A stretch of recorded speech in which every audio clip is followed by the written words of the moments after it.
ഒരു CSV ഫയലിനകത്ത് നമ്മൾ ഡിക്ഷണറിയിലൂടെ data store ചെയ്യുകയാണെങ്കിൽ നമുക്ക് അതിൻ്റെ ചില മെത്തേഡ്സ്, അതായത് ഡിക്ഷണറിയിലൂടെ ഡാറ്റ സ്റ്റോർ ചെയ്യുമ്പോൾ റീഡർ ആൻഡ് റൈറ്റർ മെത്തേഡ്സ് എങ്ങനെയാണ് യൂസ് ചെയ്യണമെന്നാണ് അടുത്തതായിട്ട് നമ്മൾ ഡിസ്കസ് ചെയ്യുന്നത്.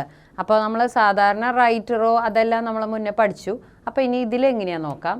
ഇമ്പോർട്ട് CSV, അത് കഴിഞ്ഞ് വിത്ത് ഓപ്പൺ നമ്മളൊരു CSV ഫയൽ കൊടുത്തു, റീഡ് മോഡ് കൊടുത്തു, as file CSV file equal CSV.dict reader.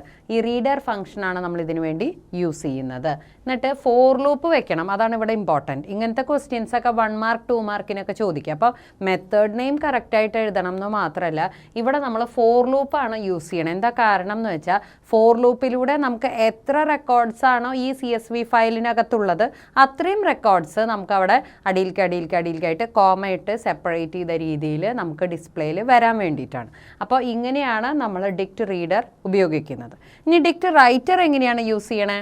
Dict റൈറ്ററിലൂടെ നമ്മളിപ്പോൾ എന്തൊക്കെ ഡാറ്റാസ് ആണോ നമുക്ക് വേണ്ടത് അതിനെയാണ് നമ്മൾ കൊടുക്കുന്നത്. അപ്പോൾ ഇവിടെ എഫ് നെയിം എന്നാണ് പേര് കൊടുത്തിട്ടുള്ളത്. പ്ലെയർ നെയിമും ഫീൽഡ് റേറ്റിംഗ് ആണ് കൊടുക്കുന്നത്.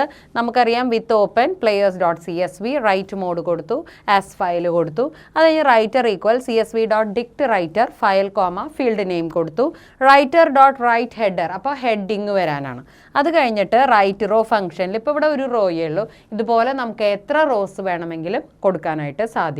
അപ്പോൾ ഹെഡിങ്ങോട് കൂടിയിട്ട് അതിൻ്റെ താഴെ ശരിക്കും നമ്മൾ കൊടുത്ത ഡാറ്റ കോമയായിട്ട് സെപ്പറേറ്റഡ് ആയിട്ടുള്ള വാല്യൂ ഫയൽസ്, സെപ്പറേറ്റഡ് വാല്യൂ ഫയലായിട്ടുള്ള ഡാറ്റ നമുക്ക് ഡിസ്പ്ലേയിൽ കാണാൻ സാധിക്കുന്നു.